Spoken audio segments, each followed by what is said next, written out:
Yung federal system daw, yun daw ang solusyon. Pero maniwala kayo na ni isang draft wala pang lumalabas. So para nagbibigay lang, nagtatapon lang siya ng mga propaganda, mga concepts o ideas na panghahawakan mo para malila ka or ma-divert yung attention mo. At maniwala may panghahawakan ka na baka ngayon. Pero wala kang ginagawa. Kita nyo itong sa traffic lang, no?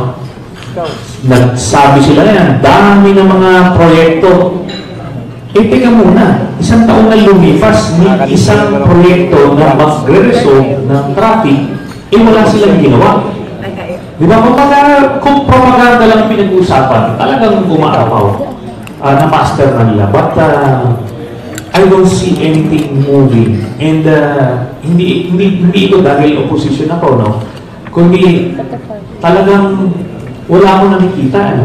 Ito lang sa Senado or sa Kongreso, for that matter. Isang taon na lumipas, 4 na batas lang yung naipasa. At hindi yan fault ng minority. Wala kaming hinaharang dyan. Kundi wala lang silang ipinapasa.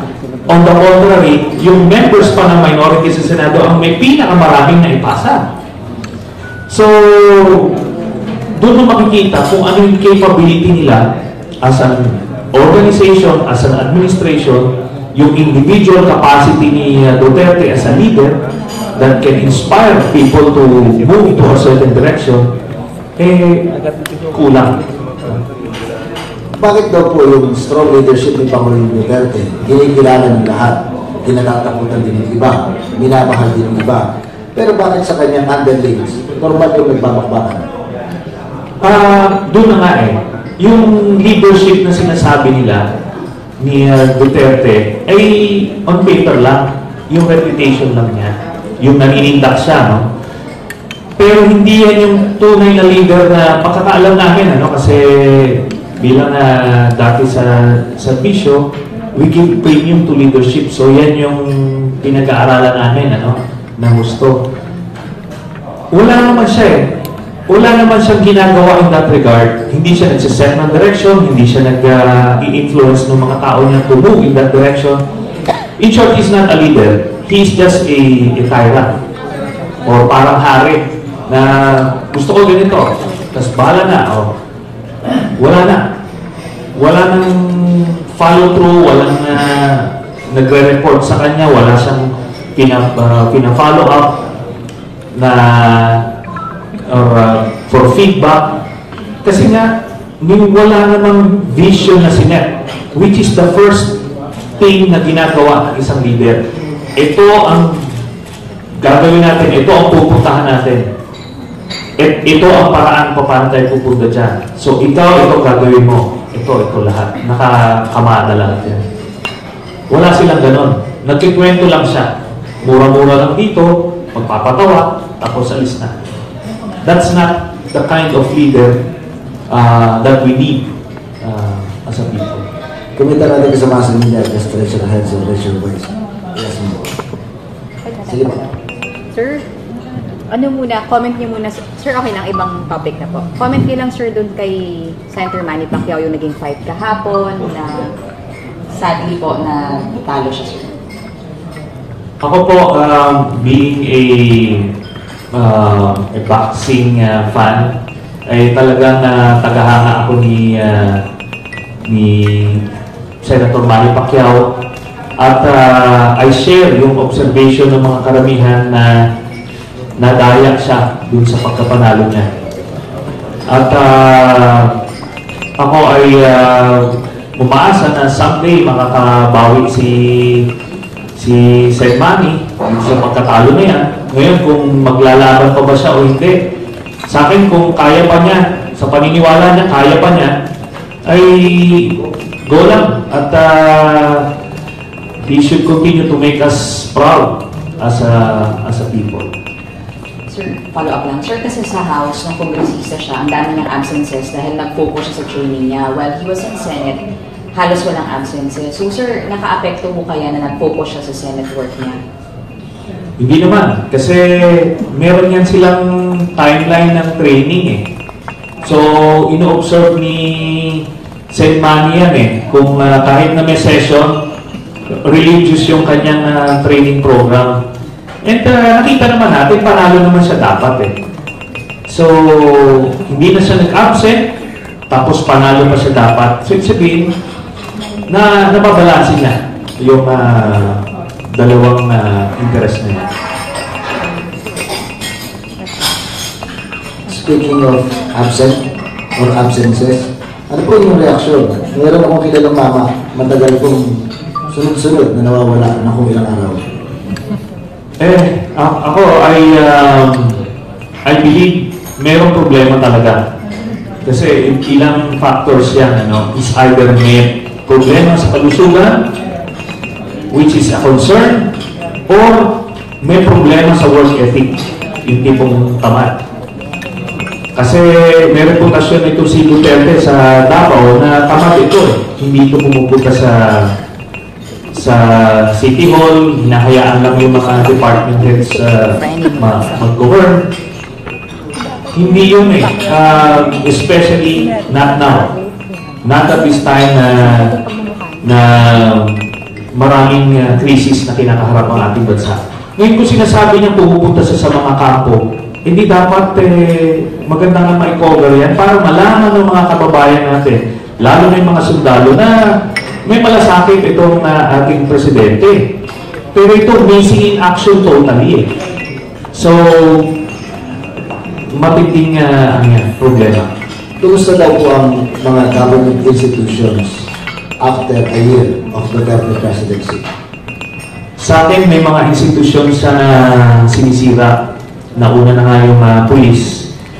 Dati ay nagiging professionalized na itong hanay ng kapulisan, pero dahil nga ininggan niyang magpapatay ng mga tao, di ngayon, dahil sa hanay ng kapulisan, may mga mamamatay tao.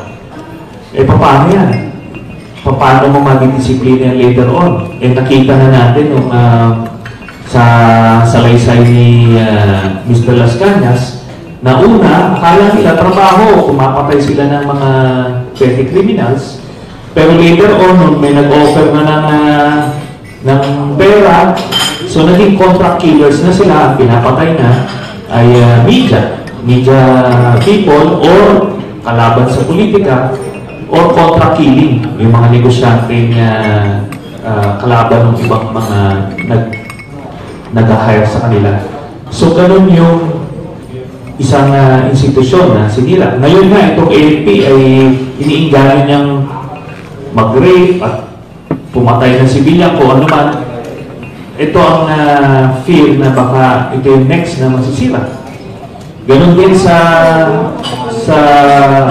judiciary. Ngayon, sinabi niya, hindi niya papakinggan yung Supreme Court. So, tapos itong media, talagang sinisira niya na kasi pinakalat niya na yung social media propagandist niya na ito yung kumakain at slowly pumapatay ng mainstream media.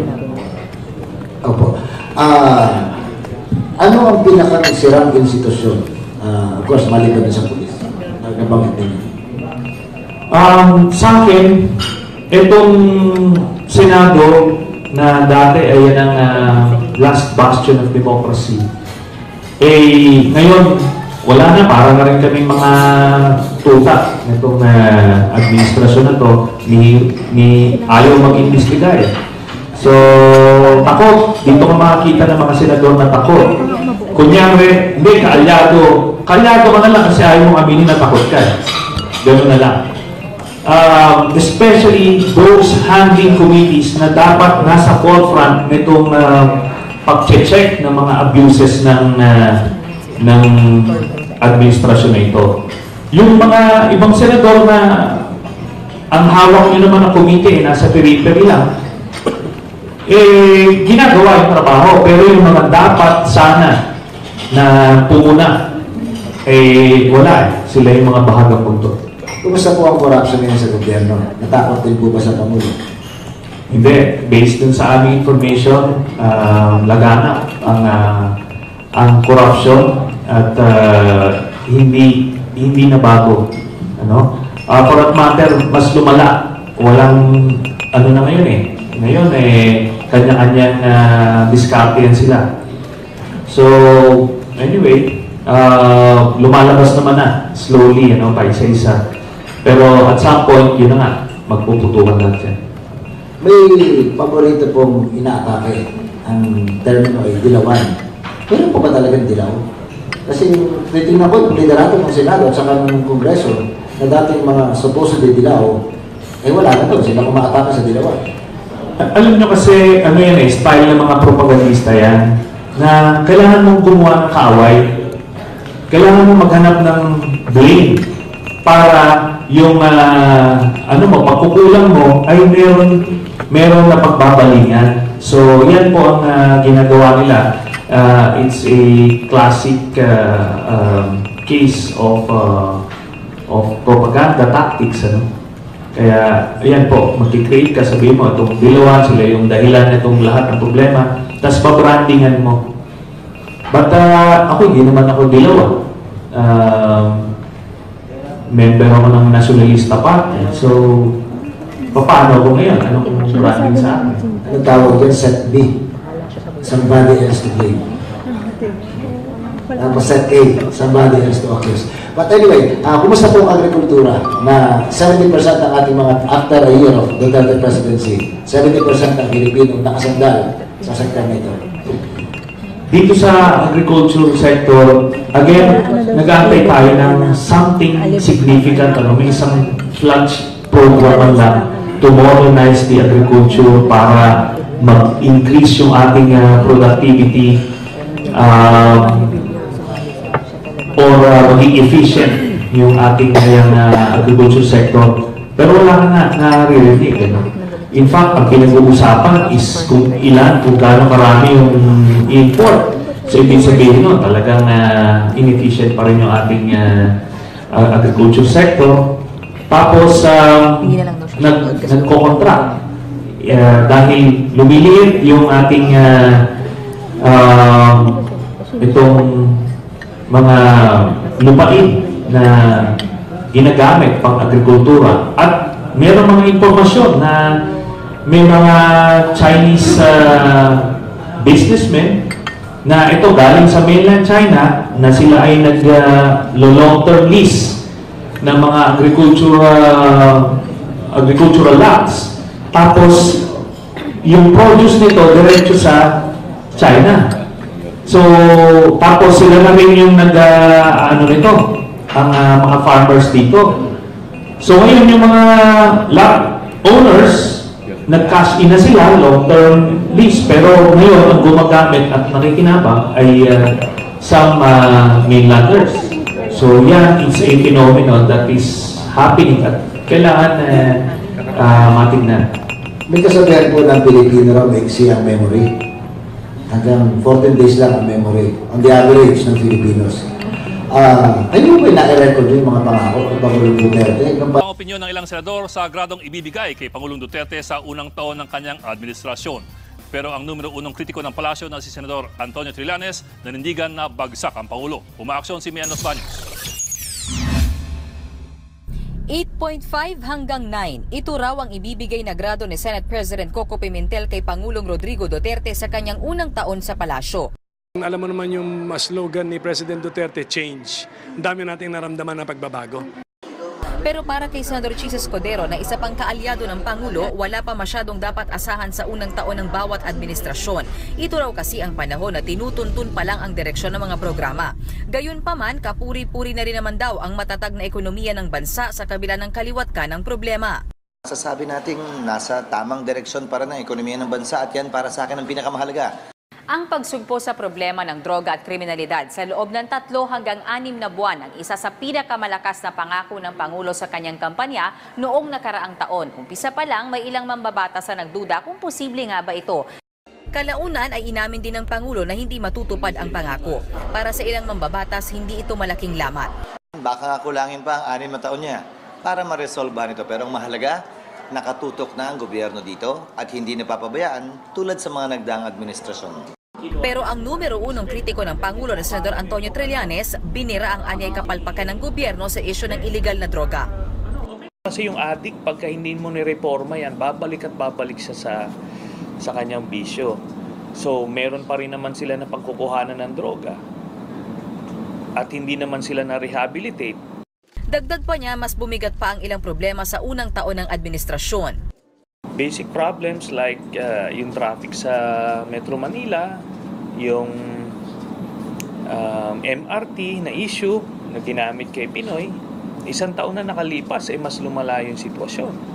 At pagdating naman sa hinahangad ng marami na pagbabago ng estilo ng Pangulo, Hindi ako naniniwala kasi magbabago pa si Duterte sa kanyang actuation sa publiko, yung kanyang pagmumura, yung pagbabastos, hindi niya nababaguhin at hindi siya nag-a-apologize dyan. umaaksyon Mean Los Baños, News 5.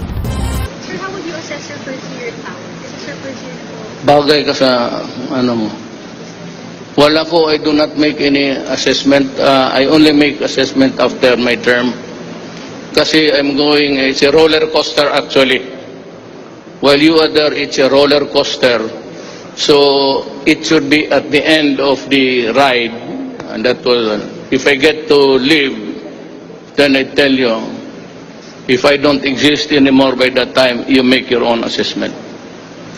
Just be fair. Kagaya ng ginawa mong... Thank you. Thank you, sir. Thank you, sir. Thank you, sir. Sir, Ano? Ikaw mo. question. Sir, yung nangyayaring kaguluhan sa Marawi, kasi pinipagnayan sa mga nabanggit po na narco-politicians noon. No, narco-politicians promoted ISIS. Hindi, pati sila hindi nila akalain na the contamination was running very strong. So, suporta sila ng suporta, nagbibigay sila ng armas. Anong military yan?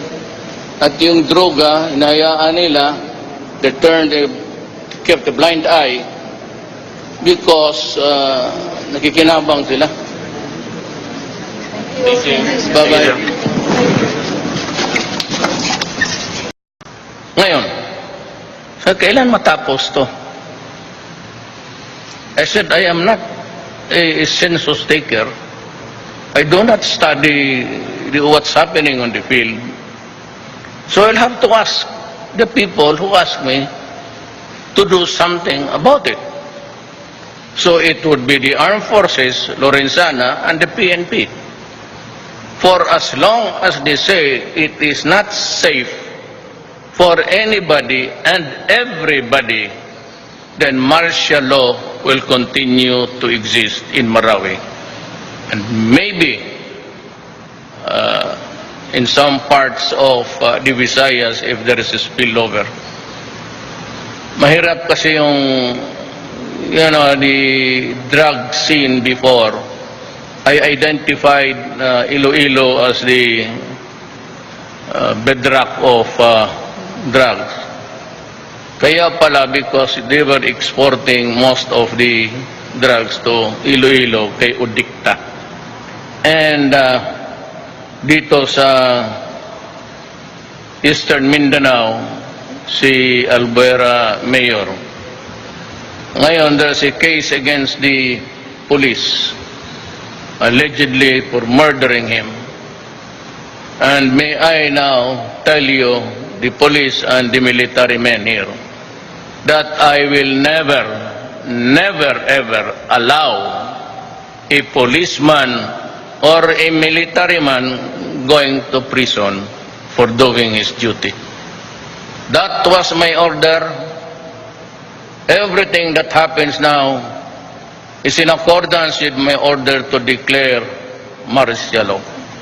And I alone will go to prison and answer for the things that happens now and in the coming days. Hindi ako papayag na yung mga tao ko namamatay na nga every day. You just don't know my grief Alam mo bakit nasasaktan ako more than anybody else? Ako kasi yung nag-utos eh. Go there and fight. I'm declaring martial law. Sometimes a question of not really guilt, but the burden is really very heavy. Kaya sa poton ko karon, but I have to read the briefer because I have to be informed of what's happening. Yan ang gusto kong sabihin sa inyo. Ang pinaka nasasaktan ako. Kasi ako nag-utos nitong away na to. So that is why, out of maybe my sense of grief, I have ordered the presidential planes to be used in carrying or conveying the wounded soldiers from the battlefields in Lanao, papuntang Maynila. And you can rest assured that you'll have the best of everything. I do not want to castigate the establishment, but I was really appalled when I became president. And so more than ever, you have all the equipments that you need now. And kanina lang, nagalit ako kasi it was about 3 months after I assumed office that I went to the AFP Vilona. At tinitignan ko yung mga equipments, wala. Sabi ko, meron ba kayo nito? Wala. So since I was with General Esperon and General Lorenzana, nandoon si Jokno, the budget officer. Sabi ko, may pera. Sabi niya, and he nodded. And so, in order ko, would you believe it, hanggang ngayon lang nabili, may winning bid, may protesta. Alam mo, yan ang sakit ng Pilipino. Itong mga putang inan to, alam mo kung bakit? Karamihan niyang binibili na mamadalian, kung sino yung manalo, pailan nila ng kaso. So there would be delay until yung winning bidder makiusap doon nagprotesta. At sabihin niya, magbigyan na lang kita, i-withdraw mo. Negosyo yan. Kasali na ang mga huwes. Kaya I'm addressing also myself to the judges. Do not. Matagal na ninyong ginagawa yan. Kaya ang gobyerno, yung mga project na paralyzed. You know guys, sa judiciary, kayong mga judges, pag ang bidding regular, nandyan naman lahat, at wala naman ang presyo lang, at titignan mo kung bakit, you know, you can just the bullshit people there. Huwag kayong makialam. Because every time you issue TRO, you delay the project. And you are... Dito mo makikita na wala siyang pakialam, wala siyang halagang binibigay dito sa very important event sa kasaysayan ng ating bansa. Ano ba naman yung bumangon ka na maaga? Dito mo walang kadisiplina to sa katawan itong mama na to eh. Kaya I'm very, very frustrated and disappointed na siya yung presidente natin. Ito sana ang unang pagkakataon niyang pangunahan ng pagdiwang ng Araw ng Kalayaan bilang Pangulo ng Bansa. Pero bigla ang kinansila ni Pangulong Duterte ang kanyang pagpunta dito sa Luneta. Ilang minuto lang bago mag-umpisa ang programa bandang alas 8 kanina, inanunsyo ni Presidential Spokesman Ernesto Abella ang balita. Si Presidente po ay wala namang binibigay na dahilan, pero sa siguro sa palagay lang po natin, talagang hinaharap niya meron siya mga hinaharap na ilang bagay upang maayos talaga yung hinaharap natin na challenge sa bayan.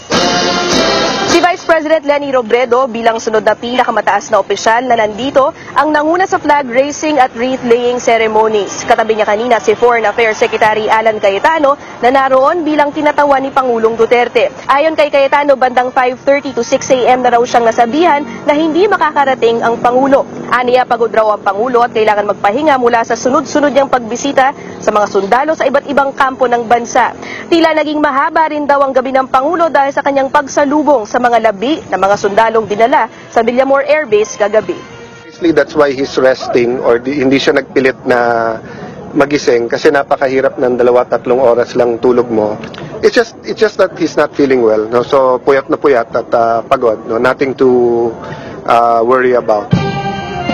Kanselado na rin ang tradisyonal na Independence Day Vandinur kung saan nagkakaroon ng isang luncheon para sa mga miyembro ng Diplomatic Corps sa Malacanang. Ani Cayetano, wala raw sa mood si Pangulong Duterte magbigay ng toast doon dahil sa dami ng namamatay na sundalo at dami rin mga pamilyang nawawala o napapaalis sa kanilang mga tahanan dahil sa krisis sa Marawi. Ina Andolong, CNN Philippines. Maliban sa Luneta, naganap din ang flag raising ceremony sa Aguinaldo Shrine sa Kawit, Cavite na pinangunahan naman ni Senador Panfilo Lacson. Pinaglaban ang shrine sa San Juan City sa pangunguna ni Senador Sani Angara at gayon din sa Bonifacio Monument sa Caloocan sa pangunguna naman ni Supreme Court Associate Justice Mariano Del Castillo.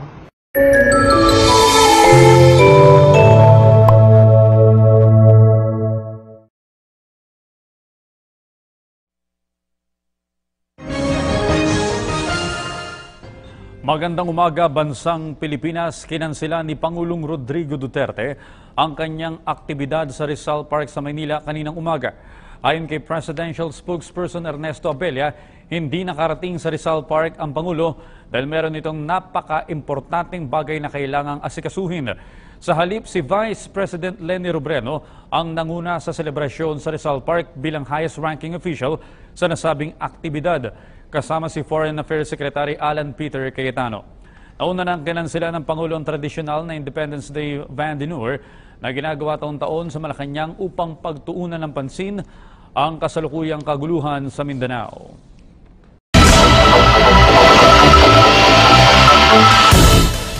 Hindi nakadalo si Pangulong Rodrigo Duterte sa pagdiriwang ng Araw ng Kalayaan sa Luneta kaninang umaga. May news to go, si Mark Salazar. Mark? Maris, bago ang programa ng 8 a.m., sinabi ni spokesperson Ernesto Abella sa media na hindi na nga dadalo yung Pangulo. Abala raw si Pangulong Duterte sa pagtutok sa Marawi crisis. Matapos ang seremonya, sinabi ni DFA Secretary Alan Peter Cayetano na napuyat lang daw ang Pangulo sa pag-monitor ng sitwasyon sa Marawi at hindi maganda yung kanyang pakiramdam at kailangan magpahinga. Kaya pati nga yung Vandinur mamayang kanina alas 10 ay kinancel din ng Malacanang. Layon daw kasi na i-liberate ng Marawi ngayon pero nagpapatuloy pa rin ang bakbakan. Ang alam daw ni Cayetano, nasa Metro Manila lang ang Pangulo. Tinawagan daw siya nito 6 a.m. para hilingin na siya ang kumatawan para sa Pangulo sa Luneta. Pinangunahan ni Vice President Leni Robredo ang wreath-laying ceremony.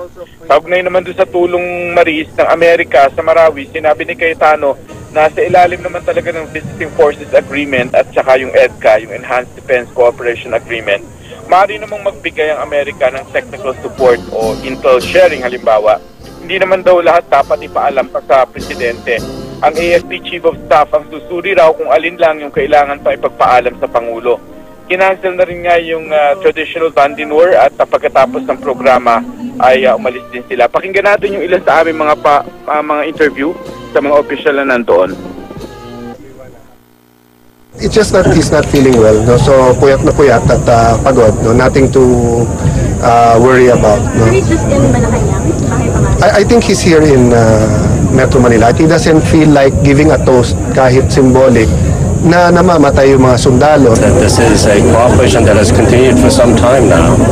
It's cooperation that's appreciated by the Philippines military, and it's cooperation that has continued with the knowledge of the Philippines government and armed forces, obviously.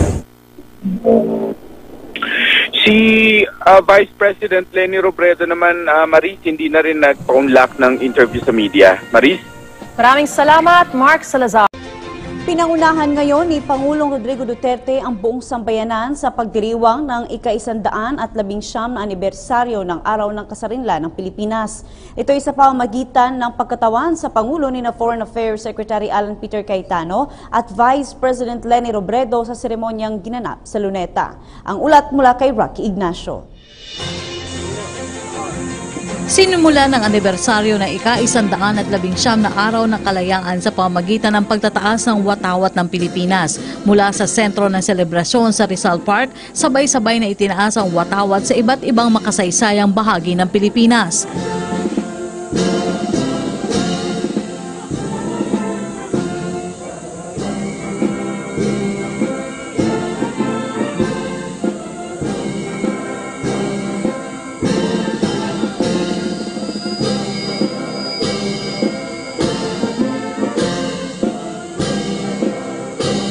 Si Foreign Affairs Secretary Alan Peter Cayetano ang kumatawan kay Pangulong Rodrigo Duterte na formal naman isinali ng pagkatawan nito sa okasyon kay Vice President Leni Robredo. Kasama ng Vice Presidente ang iba't ibang miyembro ng gabinete sa pangunguna ni Executive Secretary Salvador Medaldea. Pinangunahan na rin nito ang pag-aalay ng bulaklak sa dambana ni Dr. Jose Rizal. Sa mensahe ni Pangulong Rodrigo Duterte kaugnay ng selebrasyon, hinikayat nito ang mga Pilipino na makipagtulungan para mapagtagumpayan ang mga hamon sa pagiging malaya ng Pilipinas. Sa harap na rin ito ng patuloy ang operasyon sa Marawi City laban sa teroristang grupo. Dugo, pawis at buhay anya ang inialay ng ating mga ninuno noon para sa mga karapatang tinatamasa natin sa kasalukuyan bilang malayang mamamayan. Kaya giit nito marapat lamang pahalagahan ang mga sakripisyo ng ating mga bayani. In spite and despite of the fact that Mindanao is in martial law and there are still fighting going on, we celebrate as one Filipinos around the world Independence Day. You know that the President has been working 24/7, meeting the troops, meeting the commanders, and then late last night visiting yung mga wounded at namatay. No? So that's why this morning he didn't feel that well, nothing to worry about, but it's better for him to rest muna this morning kasi as you know, the target was to liberate Marawi today. Ipinaliwanag rin ng kalihim na kinansela ng Pangulo ang tradisyonal na Van de Noor dahil nais nitong tutukan ang sitwasyon sa Marawi City. All of the cabinet members are pursuing their assignments, their objectives. So fully functional ang ating economic team, ang ating infrastructure team, ang ating social services. Bagamat hindi nakadalo ang Pangulo sa seremonya, patuloy naman nananalig ang ilan sa ating mga kababayan sa kakayahan nito na pamunuan ng wasto ang Pilipinas. Nagpapasalamat ako na siya nagbigay pansin na ating kagitingan ng ating bayani. Siya lang po ang sinasaludo ako kahit na PWD po ako. Saludo po ako kay Mr. Digong. Ito ang unang pagkakataon na ipinagdiwang ng mga Pilipino ang Araw ng Kalayaan sa ilalim ng Duterte administration. Para sa Bayan, Rocky.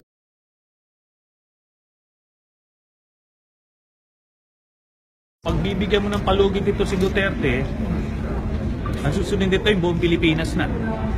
Di ba? Sinasanay niya, kinukondisyon niya yung isipan ng mamamayan na yung martial law okay lang.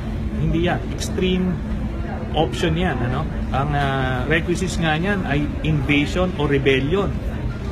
So dapat kung magde-declare ka ng rebellion buong Mindanao, dapat may talagang conflict sa iba't ibang lugar sa Mindanao. Pero wala namang ganon. Kaya parang naging yung trigger happy na kating-kating mag-declare na hindi man lang binigyan man lang ng konting panahon yung armed forces to give an assessment or makontrol man lang yung situation bago nag-declare na gano'n. So, ang kutob ko rito talagang gusto niya na mangyari ito eh. Gusto niya nang i-declare ito. May mga tumutol sa pagdeklara ng Pangulo ng martial law sa Mindanao. Posible raw kasing lumala ang pang-aabuso sa karapatang pantao. Pero Lia, may tiwala naman ang ilan na dating kritiko na hindi ito mangyayari sa pagkakataong ito. Umaaksyon si Mon Gualvez. Marami ang pabor sa pagdeklara ng Pangulo ng batas militar sa Mindanao, lalo na mga kongresista mula Mindanao. I think the proclamation of martial law is timely so that we can solve also other problems like criminality. We are supporting the president and we are condemning the atrocities that happen in Marawi now. Mismo ang kilalang kritiko ni President Rodrigo Duterte na si Archbishop Oscar Cruz approve sa deklarasyon.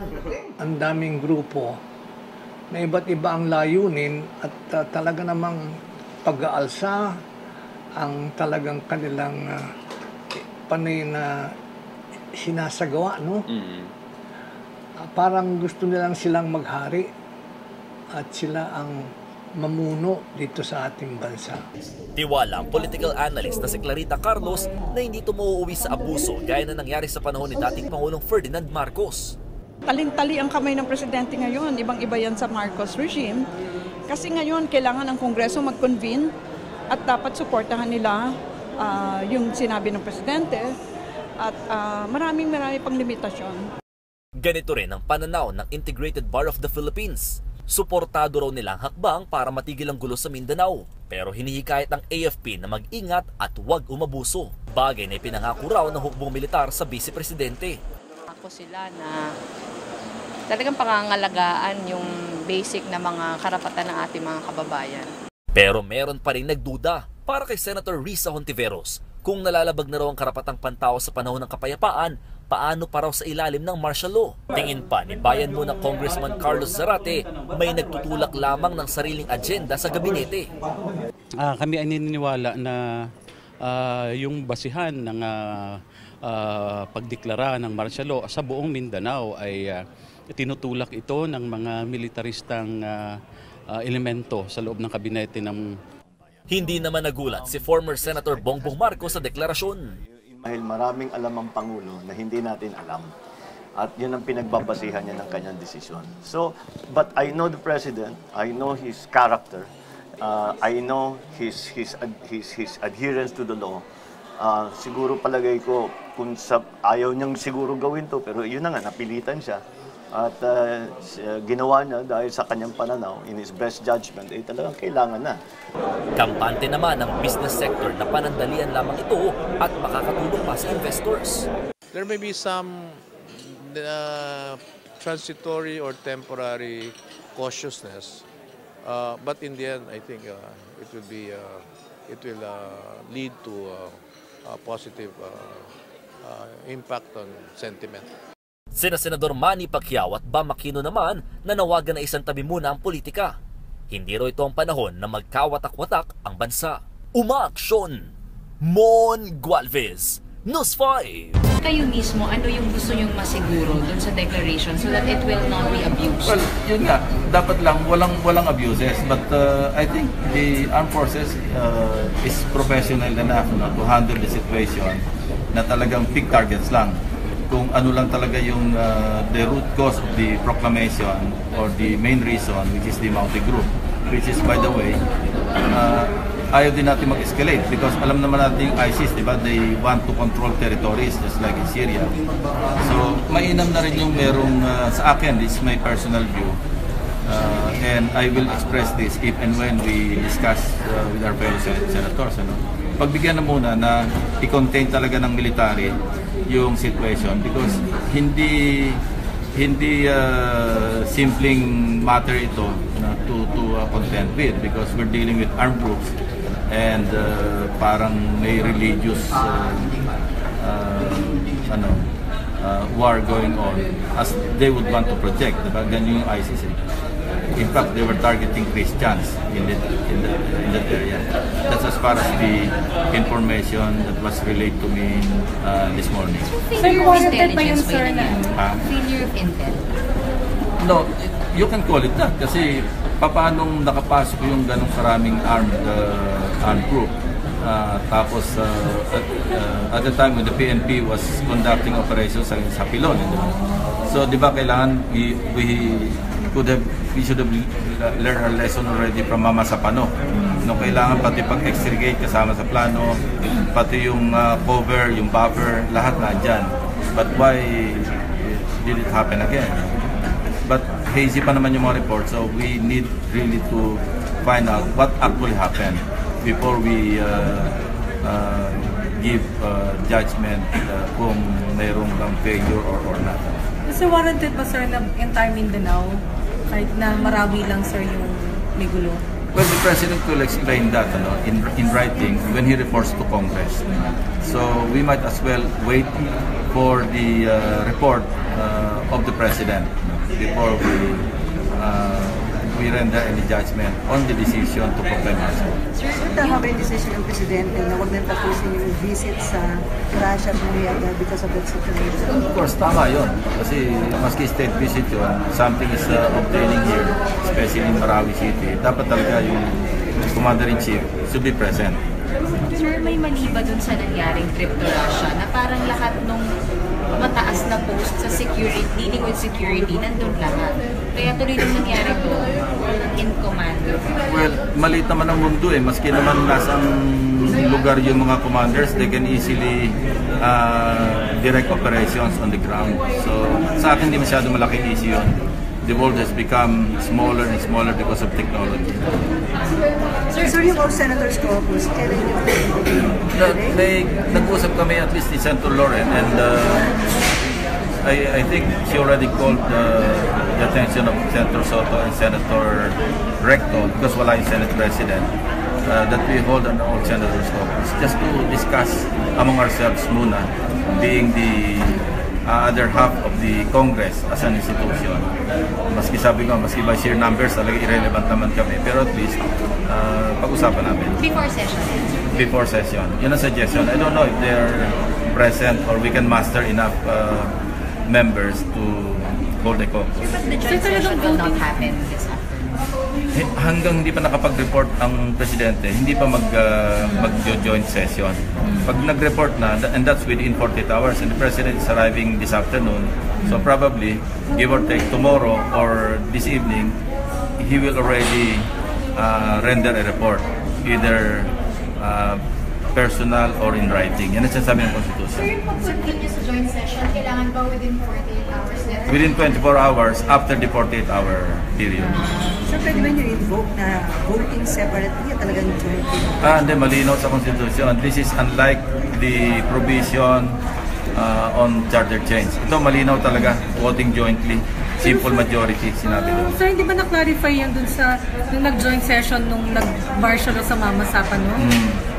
Hindi, pero malinaw ang wordings ng Constitution sa Declaration of Martial Law, sa Proclamation. Talagang simple majority of all members, meaning hindi yung quorum lang. Meaning total number of senators plus congressmen, yun ang base number. Kukuha ka ng majority noon, yun ang kailangang makaboto to revoke. Remember, not to approve or to confirm, but to revoke. Yan ang nasa Constitution. Pero sir, should that be an issue po? Of course, the Supreme Court, they also come into the picture. If somebody files a petition, pwedeng, after all, siya yung final arbiter, di ba? So, pwede rin ang Supreme Court mag-act on the matter. So, sir, issue pa ba yun, sir? Issue pa ba yun, sir, na yung voting jointly or separately? Hindi na. We'll address that issue kasi klaro naman. Sir, kapag continue sa 24 hours na yun, dapat ba within 24 hours yung decision nyo? Or you can take your time and discuss it? I think we can take, unless merong urgency to revoke. Because remember, when we revoke the proclamation, hindi pwedeng i-set aside ng Presidente yun eh. That becomes final. Walang veto power ang Presidente kung nirevoke ng Congress by a majority vote yung kanyang proclamation. Then that's also clear in the Constitution. It cannot be set aside. Saan in-expect natin ngayong umiiral yung martial sa Mindanao? Hindi pa ibang majority ng sundalo at police? Hindi, nakadeploy na sila doon. Pero additional? Well, ako, I would like to support the idea to deploy more military personnel just to contain the situation. Remember, maganda rin situation sa Sulu Basilan area, di ba? Dahil on the run yung mga ASG, but eto, nangyari naman sa Marawi, perpetrated by another group, which is ISIS-inspired, you know. And we should really attend to this problem, and we should go hand in hand with the executive in really neutralizing yung threat. Sir, so ano lang po yung mga expectations sa declaration ng martial law? Like, meron bang mga warrantless arrests sa Mindanao? Oh yeah, it goes without saying, yung ano ng mga martial law. Pero iba yung concept ng martial law after the 1987 Constitution. compared to the 1973 Constitution. May mga variations. Sige, okay.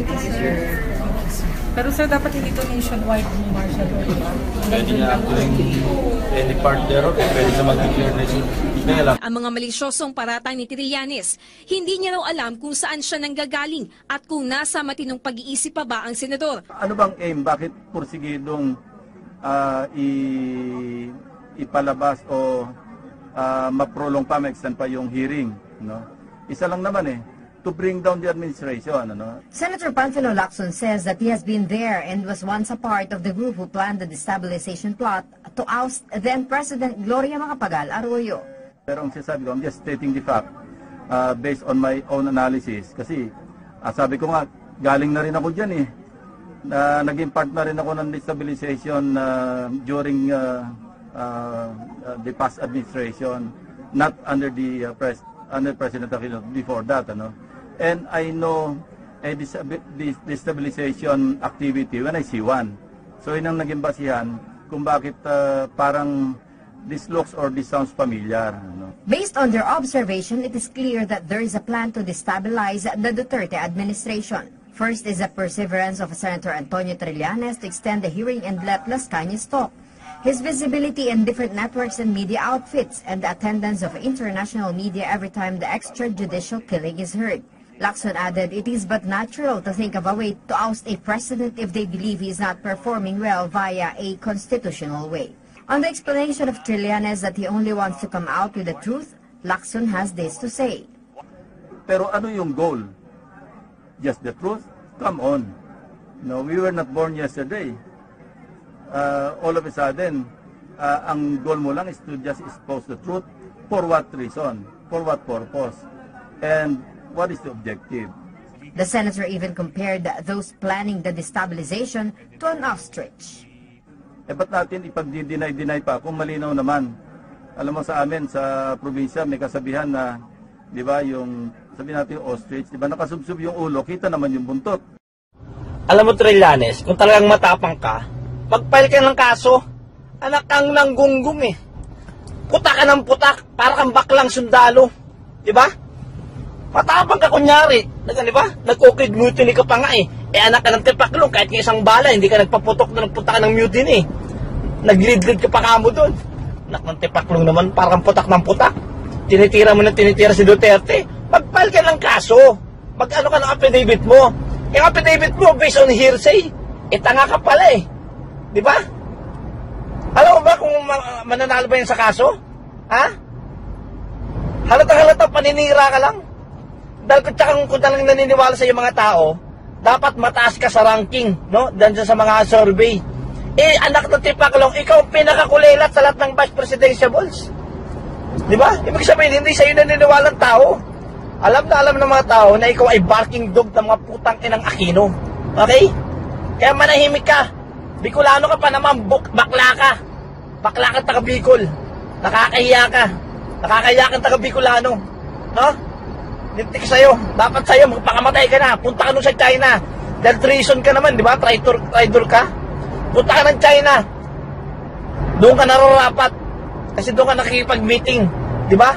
Nag-walkout ka nung iniimbestigahan ka ni Di ba? Iniimbestigahan ka ni Nreli. Natakot ka. Duwag ka Anak ka ng tipaklong. Puro ka lang putak. Wala ka naman nagagawa sa gobyerno. Ano ba nagawa mong batas? Ha?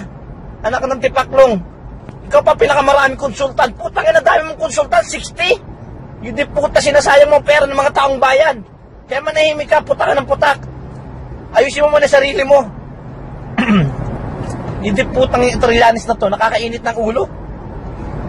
Para kang Para kang pet ng manok. Ng putak nang wala namang laman, kundi puro baho ng hininga. Kaya manahimik ka. Ha? Duterte kami, kahit anong gawin mo paninira, Duterte kami. Solid. Ito para sa'yo, middle finger ko. Maliwanag, Ha? Mabuti na lang dumating ang Digong bilang isang presidente ng bansang Pilipinas. Kung hindi dumating ang presidente na yan, nasa red alert na ang sitwasyon ng bansang Pilipinas. Shabu, terorista, korupsyon, sobra mga minamahal ko mga kapatid, sobra na pala ang kalagayan natin. So ngayon, tinitibag o natibag ang dilaw, ginagamit nila ang Trillanes. Gumamit sila, lahat sila gumagalaw. At ang pinakamatigas ang ulo na gumagalaw na hanggang ngayon, nakikipagsapalaran na may pag-asa siyang gibain ng presidente para sa pagbabago, para tumayo uli ang kanilang organisasyon at pakinabangan niya ito, pipilitin niyang tibagin. At ngayon ang ginagawa niya, nirarambol niya ang mga senado o mga gobyerno, ang mga politiko. Nagmamalinis, naguhugas ng kamay at ipipilit niya sa kanyang mga salita na talagang masama yung tao. Hindi niya, wala na siyang pakialam doon sa kung ano ang nagaganap na mabuti, wala. Dahil bakit? Sinusurvive niya, nire-revive niya, pilit ang bagsak nilang rating ng mga dilaw na kasamahan niyang pinilit na kung saan siya kumikita. So, wala na tayong magagawa. Ang akin lang dito, mga minamahal ko mga kapatid, etong ating mga senador, no? Ngayon, nagpupuputak. Dahil bakit? Ano siya inipit sila sa pamamagitan ng puppet. Inipit sila bilang isang salitang puppet o walang mga bayag. So, para pinagsasabong niya, ginugulo. Iba ang strategy ngayon ni Trillanes, ginugulo. At mapapansin mo naman, itong mga walang bayag daw at mga puppet, ngayon lang nagre-react. Keso may plano daw kasuhan, whatever. Nagtataka lang ako Akala ko ba maayos ng mga senador natin? Akala ko ba matatapang? Nung panahon ni Gloria, binabangga yung mga presidente dati. Si Gloria, binabangga nila ngayon, asan? Wala. So talagang, hindi mo masisisi na pabintangan siya ng puppet. Pero dahil nahihiya sila, nagre-reflect, dahil siyempre, baka isipin ng mga tao, nakikinabang sila ron sa pagdidepensa ron sa na tama naman yung ginagawa nila. Ang akin doon, wala ba kayong makitang paraan para mawala na sa paningin ng Pilipino yung Trillanes na yan? Ang Alejandro na yan? Na kung sino yung nagmamatigas at talagang matibay? Alam naman natin kung ang mga kaguluhang nagaganap sa Mindanao, alam nyo rin naman kung sino yan Wag na kayong wag na kayong magmangmaangan. Kung talaga nagmamalasakit kayo sa pagkaya kayo pumasok sa politika, kaya gusto nyo maging presidente, para bumuti ang bansa, hindi pala. Wala pala talaga kayo lahat na pagmamalasakit. Dahil bakit? Alam na pala ninyo lahat yung mga bagay-bagay na nagaganap ng mga terorista yan, at saka yung mga shabu-shabu na yan, at saka yung korupsyon na yan, sobra na. Ngayon, nararamdaman ng mga Pilipino ang totoo. Ang tanong dito, sino ang susunod na karapat-dapat dyan sa digong?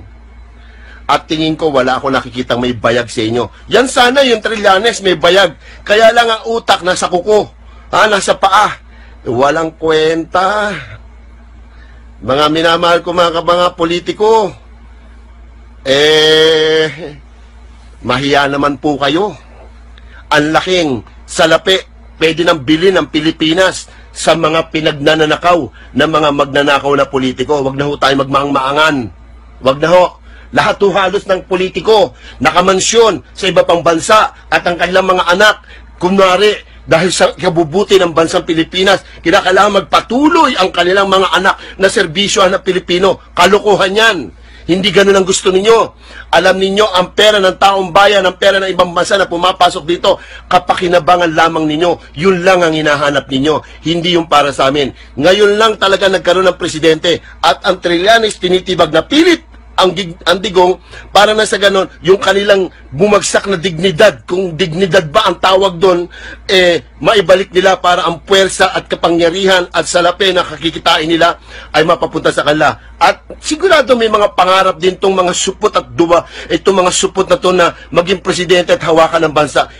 Sa quality ng ginagawa ni Digong, wala po kami nakikita mga Pilipino na pwede sa inyo. Kaya, pwede pa siguro yung kanyang anak at yung mga anak niya ang sumunod. O kaya yan si Bato. Dahil bakit? Tuloy-tuloy ang pagbabago. Talagang pagbabago. At yun po talaga ang gusto namin mga Pilipino, yung totoong pagbabago. Hindi po yung pagbabago puro kay conference, puro kay SUNA, puro kay lahat. Yung pala nalulunod na ang mga tao. Kung hindi pa dumating ang digong, hindi makikita ang dilima, hindi makikita ang mar, hindi makikita yung panot, na sila na pala yung nagpuprotekta sa drugs. Na yun ang ginagamit ngayon ng mga terorista, ang drugs, para magkaroon sila ng pondo sa kanilang mga kawalanghiyaan at ang pondo ng bayan. Paano naman po kami mga Pilipino? Kawawa kami sa mga pa-Amerikana ninyo at mga pabarong-barong.